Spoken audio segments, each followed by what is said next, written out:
Jude and the Zombies, Part 3. Introducing a Jill of all trades. I didn't have a job anymore. I didn't know what to do with my time. I had lots of free time. The TV didn't work. Even if it had worked, it probably would have been static. After I found some batteries, I could play my CDs with my old boombox. I read all my books. Before the dead, I owned 1,000 books. I read them all. I was out of food. I ate everything in my house before I decided I needed to find more food. I would have had to leave earlier if it wasn't for the Costco-sized pallet of ramen I found tucked away in the kitchen pantry. I lost almost 20 pounds during those 6 months. I thought about walking to the grocery store, but it wasn't close. I knew I'd have a lot to bring back and that I'd be pretty weak from the months without proper exercise or nutrition. So I got in my car. I don't know why I thought it would start up right away. I knew it had gas, but it took several tries before the engine actually turned over. If the car had been older, it might have been stuck in my driveway forever. The trip took a long time. What was once a 5-minute drive turned into a half-an-hour ordeal. I had to weave through cars randomly stopped in the road, crushed into one another or into the surrounding buildings and bus stops. I tried not to notice the decaying bodies in the cars. I guess if you just died trying to get away, you didn't come back. That was actually a bit comforting.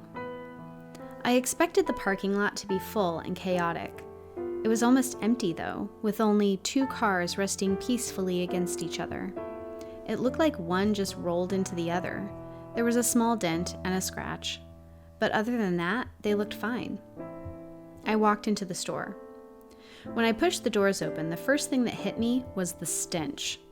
The produce, meat, and fish had gone bad. I had to stifle a gag. The spoilage was understandable. It had been months since the incident began, and the electricity had only worked for about a week after. I steered clear of the spoiled food and went to the food filled with preservatives and freeze-dried in boxes. I filled my cart with food Robert and I used to revile. We never frequented this section. For 3 months before the incident, we'd been on an all-natural organic foods kick, and we could afford it on his salary, so why not take advantage? I had to laugh at myself as I filled the cart with pastaroni, spam, and tuna in a can. The only natural thing I got that day was the most expensive type of potato chips. The last thing I grabbed was the biggest box of cat litter I could find. That would be a relief as much to my kitty as to me. I wasn't quite sure what I should do when I left. I stood staring at the checkouts, the empty, sad checkouts. I thought briefly of the purse slung on my shoulder. Why had I even grabbed it? Force of habit, I guess.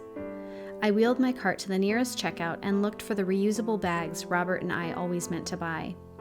I filled the bags and wheeled all the food out to my car. Since I didn't have a job, I decided I would fix up the grocery store. It smelled so awful in there, even if you stayed away from the rotten produce. The first thing I did was go into my neighbor's house. I needed a bigger vehicle to bring all the stuff I would need to clean up the grocery store. They had one of those huge Ford trucks, an F-350 or something ridiculous. Their house was in shambles, but I managed to find a set of keys in a purse. There was a Ford key, so I figured that was the one. I brought the cat with me and let her roam around the store while I worked.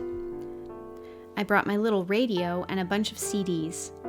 I also brought along a bandana to tie around my nose and mouth and the big plastic yard waste container so I could compost all the spoiled food. I divided the store into sections to organize and stock. I put on some music and started with the produce. The cleaning took several weeks, but they flew by. I actually had something to do, and I usually did it all day. I would get there around 10 a.m. and leave around 6 p.m. It was my job. It was over too quickly. I needed another project. I would eventually want fresh vegetables, so I cleared another path through the trashed cars to the nearest home improvement store and picked up a bunch of seeds. There were a few gardening books that looked helpful, so I grabbed them too.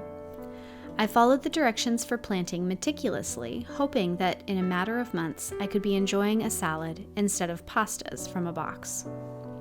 This project took me mere weeks. I was surprised at myself. I thought about what I could do next.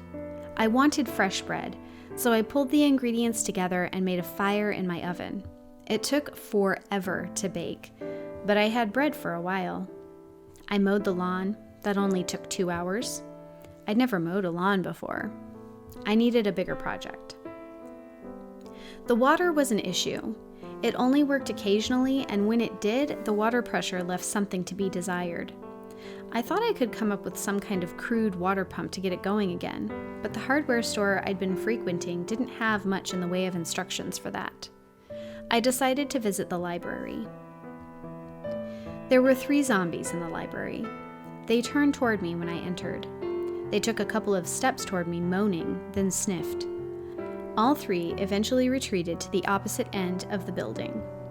They crowded together in the corner, watching me with their vacant eyes. I located the books I was interested in, which took some doing.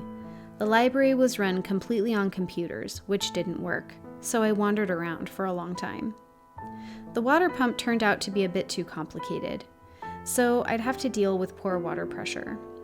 I was just thankful that it worked.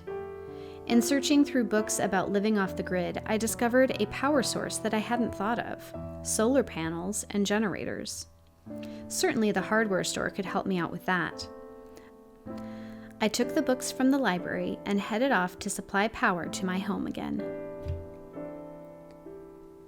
The panels were heavy and complicated. I thought loading them into the truck would be the hardest part until I got them home. I broke 2 before I managed to hoist them up to my roof.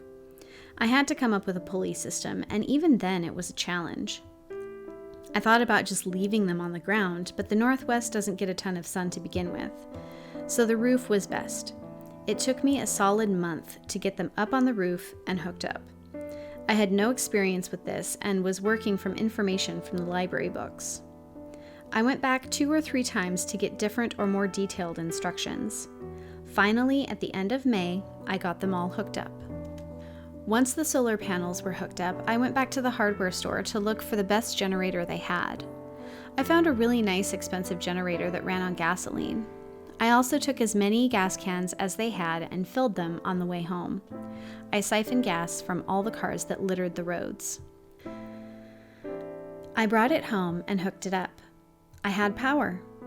I would have to be careful what I used when and get a smaller fridge, but having a cold soda again was going to be sweet. Just in time for summer, too. I cultivated a life I didn't know I could manage. I was growing my own food, baking my own bread. The only thing missing was a few goats in the yard for milk and meat. I wasn't sure I could handle the meat part, so I stuck with Spam. With nothing left to improve around the house, I decided to make more paths. I had cleared a path to the grocery store, hardware store, and the library. Usually, I would stop once or twice on my way there and move a car. If the car held the body of someone, I would leave it, but most of them were empty. People had simply run from their cars. I used the same technique while making new paths. I made a path to a few bookstores and a record store. I made a path to a movie store as well, since I had power at my house again. I finished making paths by mid-July. I took many new books, movies, and CDs. I didn't know what else to do. I even took a few game consoles. I didn't play them too often since it was a waste of power, but it was something else to do. All these things made me so sad. All the books, music, movies, and games. They made me aware every time I would read, listen, watch, or play that there would be no more of this. There was nothing left.